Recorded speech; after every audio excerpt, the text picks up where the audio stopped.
Prezados irmãos e prezadas irmãs, estamos diante de mais um estudo da Escola Bíblica Dominical da Igreja Evangélica Congregacional do Largo do Tanque.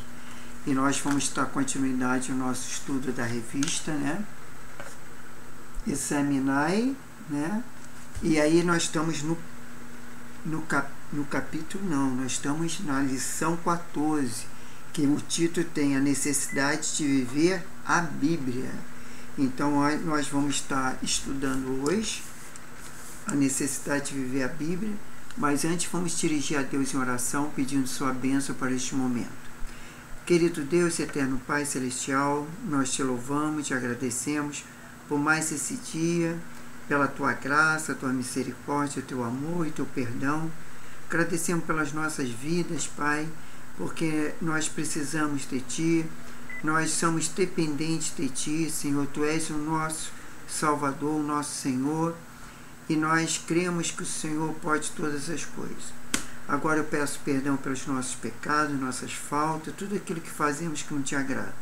E venha nos abençoar neste momento, abençoe cada família, cada pessoa que está assistindo, Senhor, essa live através das redes sociais, que o Senhor possa estar abençoando, Senhor, guardando e livrando de todo o mal. Seja conosco e dá-nos compreensão da Tua palavra.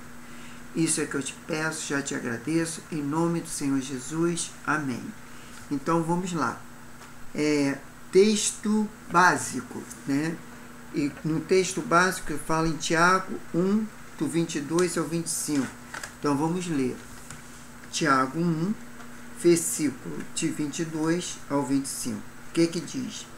Diz o seguinte: e sedes cumpridores da palavra, e não somente ouvintes, enganando a vós mesmo.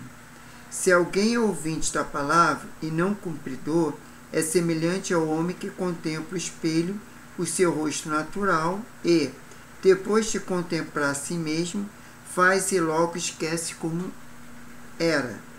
Aquele, porém, que atenta bem para a lei perfeita e da liberdade, e nela persevera, não tendo ouvinte esquecido, mas executor da obra, esse será bem-aventurado no que realizar. Quer dizer, esse será bem feliz naquilo realizar. Aquele que não é apenas ouvinte da palavra ou leitor da palavra, mas aquele que busca obedecer a palavra, cumprir ali o que a palavra diz. E nós temos o versículo-chave, que é Tiago 1, 22. Tomai-vos, pois, praticantes da palavra, e não somente ouvintes, enganando a nós mesmos. Porque se nós apenas ouvir e não praticar, nós estamos enganando a nós mesmos, Que a Bíblia é a nossa regra de fé e prática, E é através dela que nós vamos vencer e vamos crescer na graça e no conhecimento da palavra de Deus. Então agora vamos dar início ao nosso estudo, E vamos lá para a revista. Qual é o que a revista fala também? O aluno será capaz de quê? Reconhecer que não se pode viver parcialmente o ensino bíblico. Tem que viver plenamente, não parcialmente. Sentir, almejar andar pelos caminhos retos. Quer dizer, ele tem que procurar seguir a fazer a obra de Deus e ser obediente à palavra de Deus.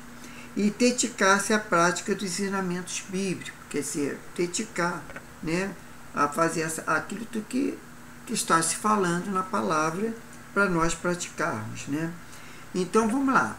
Já foi citada a famosa frase de Jonathan Edwards, que, entre aspas, esse livro se afastará do pecado ou o pecador se afastará desse livro, fecha aspas.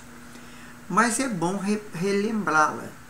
Quando lidamos com a palavra de Deus, temos que entender que é impossível uma compatibilidade entre a Bíblia e o pecado, porque seremos aproximados de um e afastados de outro.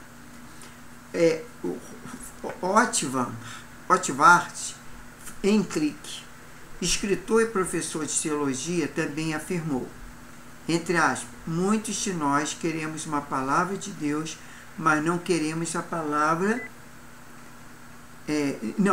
não sabemos o bastante para possuir uma Bíblia, mas não bastante para deixarmos que ela nos possua. Temos diante de nós uma dessas duas realidades. Você conseguirá responder? Sabemos que possua. Temos diante de uma dessas duas realidades.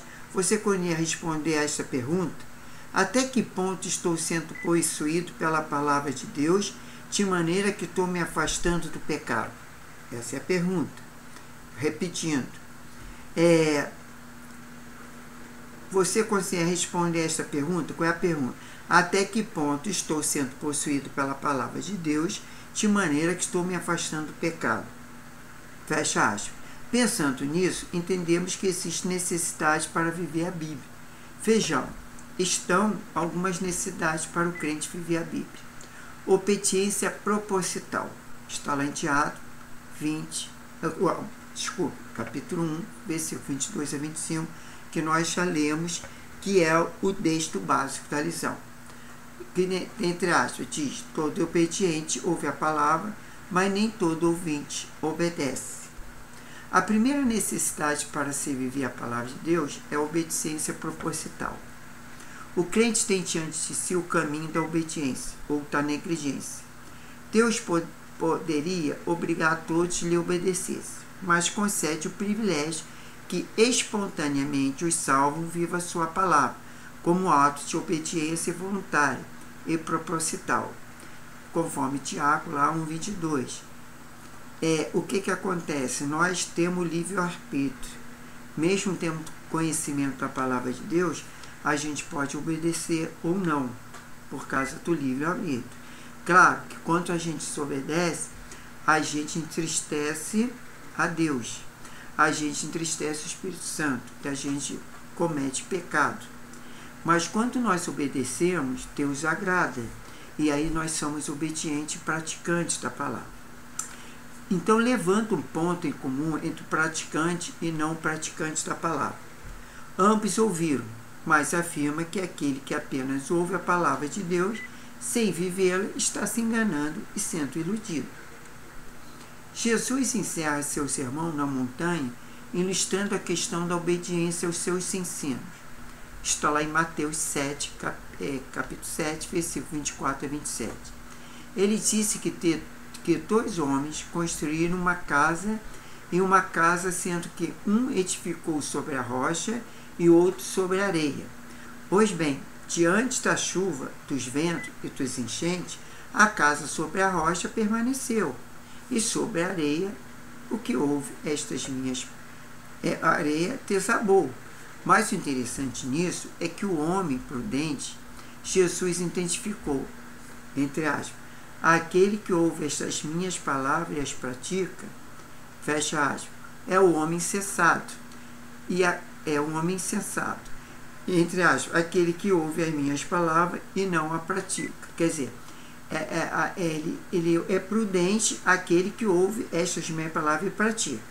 E o homem sensato é aquele que ouve as minhas palavras e não pratica. É como o exemplo que Jesus deu da casa que foi construída na rocha e a casa que foi construída na areia. Veio a chuva, o vento, a casa que estava na rocha permaneceu, porque estava firme. É a mesma coisa na palavra.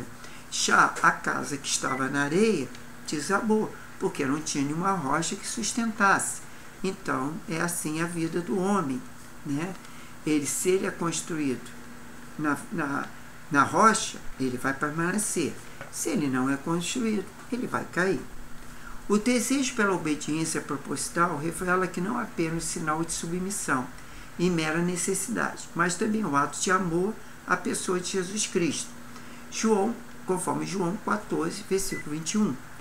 E o resultado de quem experimentou um novo nascimento. Já no item 2, fala do crescimento natural. Está lá em 1 Pedro 2:2. Entre aspas, não se pode crescer sem saber, mas pode-se saber sem crescer. A segunda necessidade para se viver a palavra de Deus é o crescimento natural. Não estamos falando do crescimento físico, biológico, mas do processo natural do crescimento do crente. Ou seja, o crente que vive a palavra cresce, mas aquele que não vive não cresce. Como alimento espiritual, o efeito da palavra somente é medido quando ela é vivida e praticada. Antes, precisa ser, entre aspas, desejada ardentemente, fecha aspas. Por isso, Pedro ordena que seus leitores desejam a palavra, assim como as crianças recém-nascidas desejam o leite materno. O alimento espiritual é o único meio para o crescimento espiritual. Nada substitui o poder do crescimento gerado pela palavra. Quer dizer, a palavra de Deus é que não vai nos alimentar e nos sustentar. A participação do envolvimento do crente na programações, atividade, ministério, liderança da igreja são importantes. Mas tudo isso não pode gerar o crescimento que vem pela palavra. Isso quer dizer que o crente pode participar de suas atividades, ele pode ter ministério, pode ter liderança na igreja. Claro que isso tudo é importante, mas não gera crescimento, porque o crescimento vem da palavra. Não adianta nada ele participar de tudo isso e não ler a palavra, não buscar a leitura.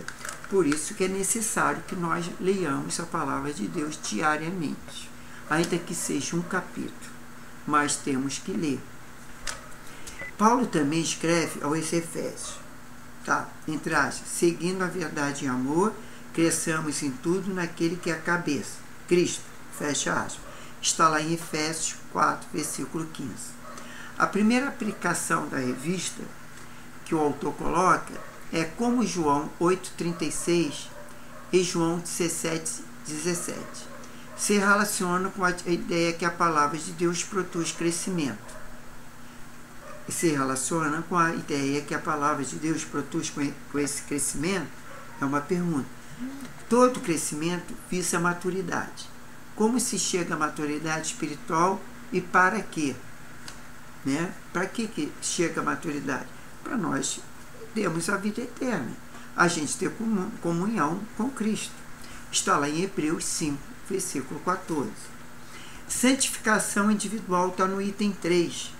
Está lá também no Salmo 119, versículo 11, que diz, entre aspas, o salvo é um santo por proposição. Isso precisa na prática de santificação, fecha aspas. A terceira necessidade para se viver a palavra de Deus é a santificação individual. Assim como o corpo de Cristo cresce como um todo, cada membro individualmente necessita crescer também. O Salmo 119 está repleto de descrições e de resultados da palavra de Deus na vida do salmista, comunicando a ideia que ela contém tudo que o homem precisa saber. Entre essas coisas, o poder para a santificação do crente. Quando o salmista diz, entre aspas, guardo no coração a tua palavra para não pecar contra ti, fecha aspas, sugere a ideia de guardar a palavra no lugar mais central da vida, que reage às emoções, intelecto e vontade própria. Porque o coração, na verdade, a Bíblia, quando fala no coração, ele está falando no entendimento. Porque o sentido de coração, aí tá, que fala a palavra, é entendimento. Se nós tivermos o entendimento que a palavra de Deus é verdade, e nós cremos nisso, e se ela diz que essas coisas não devemos fazer, porque é pecado, então o que acontece? Se a gente gravar, ou guardar, melhor dizendo, essa palavra no nosso entendimento, nós entendermos isso, nós não vamos pecar. Porque aí a gente vai ter o entendimento, o que é certo e o que é errado. Porque muitas vezes as pessoas erram, pecam, porque não sabem que aquilo é errado. Então comete o pecado. Entendeu? Então é por isso. O pecado é aquilo que nos faz mal e faz mal ao próximo. Então, o que acontece? Se nós tivermos entendimento que aquilo que vai fazer o mal ao próximo a nós mesmos é pecado, então a gente não vai praticar. Por exemplo, fumar é pecado, porque faz mal a nós e ao próximo. Eu citei o cigarro porque existem outros pecados. Pecado da bebida, pecado do ódio, de coisa. Agora, normalmente o cigarro, ele se você fuma, você está fazendo mal a você. Mas se você fuma e tem alguém perto, aquele que está cheirando a fumaça do cigarro, a nicotina, também está sendo contaminado. Então, o cigarro é um bom exemplo daquilo que faz mal à pessoa e ao próximo, certo? E por essa razão, o crente precisa buscar o meio pelo qual o seu interior será transformado, para conformar-se o padrão que Deus exige. A Bíblia é a fonte dessa pureza e arma contra a natureza pecaminosa. Está lá em Salmo 119, 9. A santificação individual é resultado de uma renovação mental. Está em Romanos 12, 2, que fala sobre o nosso culto racional, sobre a renovação de nossa mente. Em Efésios 4, 23, e somente a palavra de Deus pode ser eficazmente enquadrilhar e transformar todo o pensamento e propósito do coração, conforme Hebreus 4, 12. Quer dizer, o entendimento, transformar todo o pensamento e propósito do coração. Porque às vezes nós temos alguma proposta no nosso coração que aquilo ali não é uma coisa boa. Então aquilo ali vai se tornar um pecado. Então nós precisamos ter esse entendimento e transformar esse nosso pensamento, né? E no quarto, eficácia espiritual. Está em 2 Timóteo 3, versículos 16 e 17, que fala, entre aspas, a perfeita palavra revela a sua eficácia quanto aperfeiçoa a quem o possui. Fecha aspas. A quarta necessidade para se viver a palavra de Deus é a eficácia espiritual. Dentre o propósito da Bíblia, encontramos a vontade de Deus em equipar o crente para desempenhar toda a boa obra preparada antecipadamente e por ele. Efésios 2, versículo 10. Quando lemos que, entre aspas, toda a escritura é inspirada, fecha aspas, precisamos afirmar de nossa convicção de que é toda, até mesmo aquelas compridas passagens geológicas. Mais do que isso, precisamos entender que toda a revelação deixada por Deus no Antigo e no Novo Testamento é útil para nos ensinar, repreender, corrigir e educar na justiça. Mas este ainda não é o alvo final, pois, segundo Timóteo 3,17, aponta para a finalidade desta capacidade da palavra em nossa vida, entre aspas, a fim de que todo homem de Deus seja perfeito, perfeitamente habilitado para toda boa obra. Fecha aspas. Quando a Bíblia toma lugar em nossa vida, parecer sem influência ou mudança, ela está nos capacitando para aquilo que Deus tem preparado para cada crente, quer dizer, para cada pessoa. O viver e a palavra proporcionar uma eficácia espiritual para servir a Deus onde quer que seja. Só um minutinho. Então vamos lá. Na quinta, direção sobrenatural. Está lá em Salmo 119, 105, que, entre aspas, a palavra deve ser estudada com o fim de nossa vida ser direcionada. Fecha aspas. Finalmente, uma quinta necessidade para se viver a palavra de Deus é direção sobrenatural. A Bíblia não é um livro de prateleira ou cabeceira, o qual se busca para uma pesquisa ou para uma sonolenta leitura no final do dia. Pelo contrário, foi escrita para ter lugar na vida mais cotidiana do crente. É um livro para ser vivido de segunda a segunda, dentro e fora das paredes da igreja, ou das aulas da escola bíblica. Não devemos só ler a Bíblia na igreja e na escola bíblica. Antes de entrar aí na palavra de Deus, que tem 5 itens aí, eu quero dizer o seguinte: o melhor horário, talvez, não for estipular o horário. Cada um lê a Bíblia segundo as suas possibilidades e segundo o seu entendimento. Mas o melhor mesmo é pela manhã. Por quê?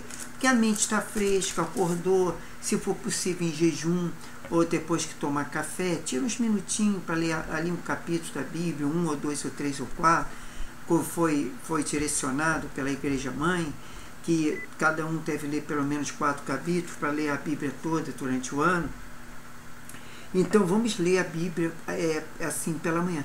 Porque depois que começas a fazer esta casa, que vai para o trabalho, aí tem aquele horário de almoço, que normalmente é 1 hora e tal, quando almoça em 15 minutos, rápido, porque tem outras coisas para fazer, tem que ir no banco, tem que ir na farmácia, tem que ver isso, ver aquilo, então acaba não acha tempo para ler a Bíblia. E no trabalho muitas vezes não está condições. E aí depois chega em casa cansado, vai tomar banho, vai jantar, e aí acaba ficando com sono, quer ver um repórter, quer ver uma notícia e tal, e quando passa o dia, já era e não leu a Bíblia. Por isso, eu aconselho ler a Bíblia como eu faço pela manhã.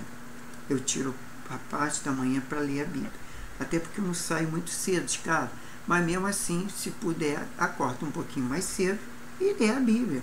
Em meia hora você lê 1 ou 2 ou 3 ou 4 capítulos, entendeu? Dependendo. Se você não puder ler 4 capítulos no dia, entendeu? Porque, por exemplo, de repente você vai, às vezes tem um capítulo que é extenso, né? Como o Salmo 119, o capítulo 119, que é muito extenso, você não vai ler num dia só, 4 capítulos num dia só, mas aí você lê uma parte em cada dia. E aí outro dia você compensa e lê mais capítulos. Mas vamos lá, a palavra de Deus. Primeiro, deve ter lugar especial dentro de casa. Tá? Está lá em Deuteronômio 6, versículo 6 a 9. Segundo, traz realização, satisfação e felicidade. Traz. Isso é comprovado cientificamente. Está em Juízes 1.8, Salmo 1, versículo 1 a 3. Terceiro, serve como guia para a vida. Está lá em Salmo 119, 105, que diz que a tua palavra é a luz para o meu caminho. Em Provérbios 6, versículo 23. Quarto, revela-se como uma arma espiritual, conforme Efésios 6, versículo 17. E quinto, gera sabedoria para a salvação. Está lá em 2 Timóteo 3, versículo 15. Então, chegamos à conclusão. A conclusão é o seguinte, vamos lá. A razão da Bíblia não está somente revelar a pessoa e o propósito de Deus para suas criaturas, mas também conduzir todo homem a experimentar, pela prática da palavra, um relacionamento real, pessoal com Deus, ainda neste mundo. Viver a palavra de Deus é uma necessidade tão profunda quanto o oxigênio que precisamos para viver. Como você pode avaliar sua prática da palavra de Deus? Isso está perguntando, né? Como você pode abreviar, né? Como você pode avaliar sua prática na palavra de Deus? Tá? E existe alguma mudança a fazer? Está perguntando. Existe alguma mudança a fazer? Lembramos, viver a palavra de Deus é uma necessidade fundamental. Né?